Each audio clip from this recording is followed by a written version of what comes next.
Bismillahirrahmanirrahim. Assalamu alaikum. My name is Temur Hussain Bhutto and I am an intermediate pre-medical student.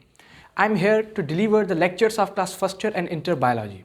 तो आज हम एक बहुत ही important chapter से इनिशिएट करने जा रहे हैं जिसका नाम है एंजाइम। ये ना तो सिर्फ आपके एफएससी के एग्जाम्स में एक इम्पॉर्टेंट चैप्टर कंसीडर किया जाता है, बल्कि इसे जो आप एमडीकेट की प्रिपरेशन करते हैं उसमें भी इसे एक इम्पॉर्टेंट चैप्टर माना जाता है। तो आइए इसे स्टार्ट करते हैं। First of all, what is enzyme? Its definition.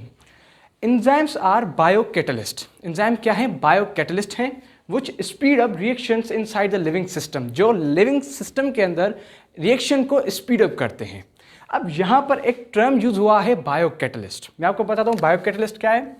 Basically catalyst एक केमिस्ट्री फर्स्ट ईयर का टर्म है। मैं आपको इसकी डेफिनेशन बताता हूँ। कैटलिस्ट आर दो substances which alter the rate of reaction. Rate of reaction mean the speed with which the reaction proceed.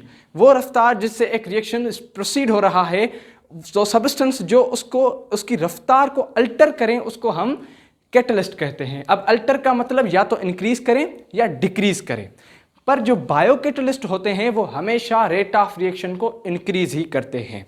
अब यहाँ पर catalyst term bio means life word के साथ यूज हुआ है।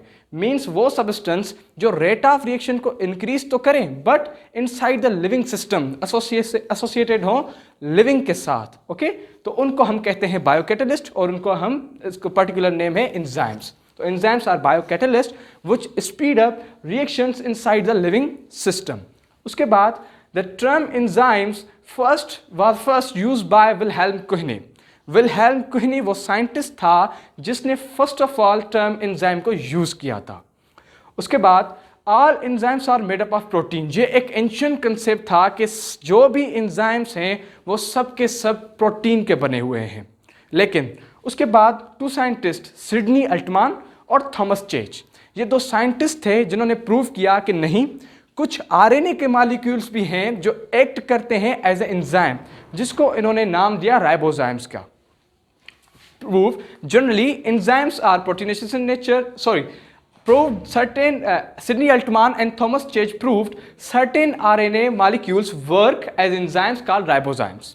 उसके बाद अगर जनरली कंसीडर किया जाए तो एंजाइम्स जो हैं वो प्रोटीनेशियस इन नेचर हैं, क्योंकि बहुत सारे एंजाइम्स हैं जो प्रोटीन के बने हुए हैं, या तो कुछ एंजाइम्स प्रोटीन के बने हुए हैं लेकिन in addition to it they contain a non proteinaceous part. So हम जनरली कह सकते हैं कि generally enzymes are proteinaceous in nature, लेकिन कुछ ऐसे भी हैं जिनमें प्रोटीन मौजूद, कुछ ऐसे भी हैं जिनमें प्रोटीन मौजूद नहीं होता और वो आरएनए मॉलिक्यूल होते हैं।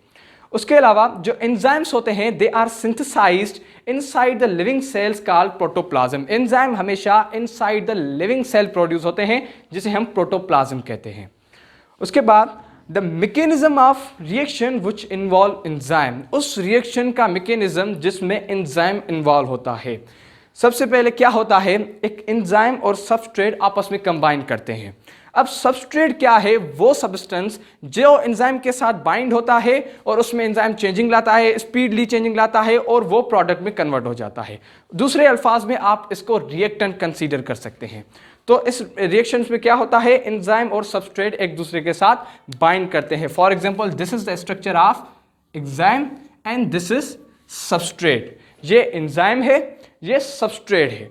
अब ये सबस्ट्रेट आकर एंजाइम की इस साइड पर, पर्टिकुलर साइड पर आकर अटैच होगा। तो एंजाइम की वो पर्टिकुलर साइड जहां पर सबस्ट्रेट आकर अटैच होगा उसे हम एक्टिव साइट कहते हैं, एक्टिव साइट। ओके, तो ये सबस्ट्रेट आएगा और एंजाइम की इस एक्टिव साइट पर आकर अटैच हो जाएगा और बनेगा क्या, enzyme substrate complex. Enzyme substrate complex बन जाएगा। फिर क्या होगा, एंजाइम अब इसके साथ बाइंड हुआ है तो इसके रिएक्शन को ये स्पीड अप करेगा और जल्दी ही इसको प्रोडक्ट में कन्वर्ट कर देगा। फिर क्या बन जाएगा, एंजाइम सबस्ट्रेट कॉम्प्लेक्स में से एंजाइम और प्रोडक्ट कॉम्प्लेक्स बन जाएगा।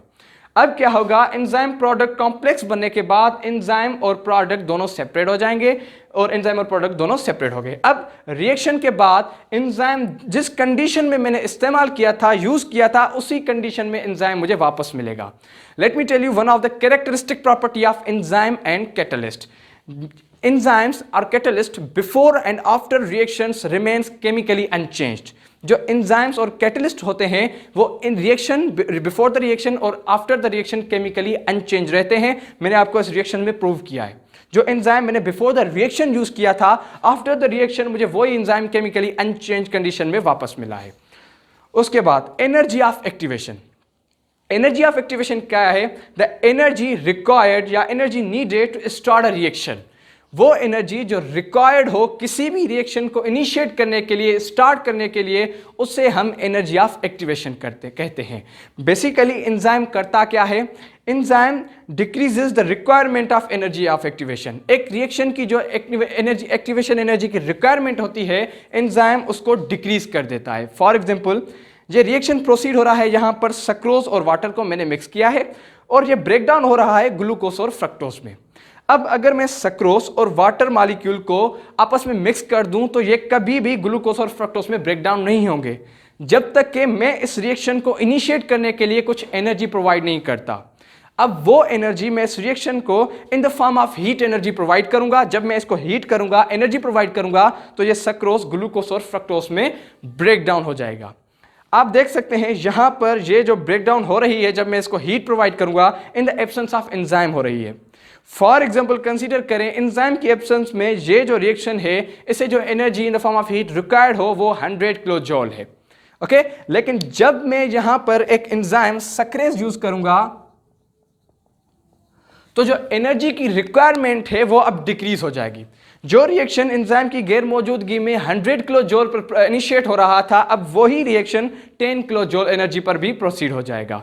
तो इस तरह एंजाइम करता क्या है? जो एक रिएक्शन की रिक्वायरमेंट होती है एक्टिवेशन एनर्जी की, जिस एनर्जी के जरिए उस रिएक्शन को इनिशिएट किया जा सकता है, उसको वो डिक्रीज कर देता है। सो ये हमारा आज एंजाइम का इंट्रोडक्शन लेक्चर था। इंशाल्लाह अब आगे के लेक्चर के साथ आपकी खिदमत में हाजिर होंगे। तब तक के लिए अल्लाह हाफिज़।